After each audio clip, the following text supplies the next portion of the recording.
Gue pernah ke satu daerah di Maluku Tenggara, namanya Tanimbar, di mana nyaris tidak ada orang yang pernah datang ke sana karena tuh jauh banget dan terpencil. Tanimbar daerah mana? Kepulauan Kei. Oh, Penduduknya cuma 500 orang, makanannya nggak enak. Nah pas gue lihat misalnya ibu masak apa, masak ikan kuah kuning. Hari ini sama besok masaknya dua-duanya kuah kuning, bumbunya bisa beda, rasanya bisa beda, dua-duanya nggak enak. Tapi pas ngobrol-ngobrol sama mereka, gue lebih percaya bahwa oh ini karena tidak ada yang menularkan tradisi budaya makanan. Jadi kayak nggak ada yang ngasih tahu ini bisa bikin apa, bisa bikin apa. nggak enak tuh gimana? Sepo loh, kalau orang Jawa tuh bilangnya sepo. Asin enggak, asam enggak, pedas enggak, kayak rasanya tuh semua nanggung. Nanti besok misalnya kuning tapi rasanya yang kekunyitan gitu, terlalu kunyit yang bikin orang mengernyit, ini mau apa sih gitu, mau kemana masakannya gitu. Manis enggak? Enggak ada bumbu apa di sana? Di sana bumbu juga nggak banyak karena kalau di pulau itu bahkan nggak ada pasar. Lo pernah kebayang nggak? Sebuah pulau yang nggak ada pasar, artinya mereka setiap hari berburu. Nemuin apapun itu mereka makan. Kalau untuk dapat bumbu-bumbu masak, akhirnya mereka pergi ke pulau lain. Tapi emang karena modern ya, jadi orang ke pulau lain terus ngelihat orang-orang udah pakai bumbu instan ya, mereka pakai bumbu instan. Mereka pakai micin, mereka pakai apa sesuatu yang menurut mereka oh, nih masakan pasti enak gitu. Tapi enggak. Enggak. Tapi kan bisa jadi karena nggak ada referensi. Oh iya, nggak ada pembanding. Iya, karena mereka pikir ya udah, siapa tahu makan buat mereka adalah untuk bertahan hidup. Dan lu mengenalkan rasa nggak ke mereka ini kan? Nggak usah, ngapain? Kita belajar aja lah, nggak usah mempengaruhi orang. Jadi yang penting kita bisa bawa cerita bahwa memang kalau gini deh, lo kalau misalnya ke Manado gitu, makanan-makanan itu banyak pengaruh dari Portugis, dari Belanda.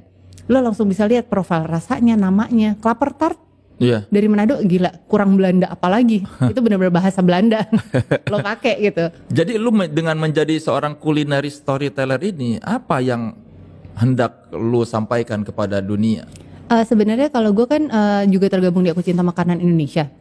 Itu tujuannya memang mempromosikan, memperkenalkan dan melestarikan masakan tradisional Indonesia. Itu apa? Itu organisasi nirlaba atau klub atau apa? Enggak apa, biar anak-anak tahu bahwa kita udah gimana sis. Buka masker kali ya? Buka masker kali biar bisa kenal kan? Gak apa-apa lah, kan jauh kan? Maaf ya saya dengerin nanti. Enggak bisa dengar kok, enggak apa. Enggak. Gimana sis? Oke. Ya, gimana? Pertama, dari lubuk hati saya yang paling dalam, saya Devi Paramadita. Saya yang telah menghebohkan dengan video yang menjadi polemik di mana-mana, yang saya tidak pernah punya intensi untuk menyakiti perasaan siapapun, tapi ternyata apa yang saya lakukan secara tidak sengaja telah menyakiti hati banyak orang, terutama orang-orang dari Tanimbar Kei dan Maluku pada umumnya. Sekali lagi di sini saya hanya ingin minta maaf. Saya sudah sempat melakukan klarifikasi, tapi mungkin masih, saya tahu namanya pernah melakukan salah, tetap aja namanya kesel ya kesel gitu, marah ya marah. Saya cuma nggak tahu harus bagaimana lagi.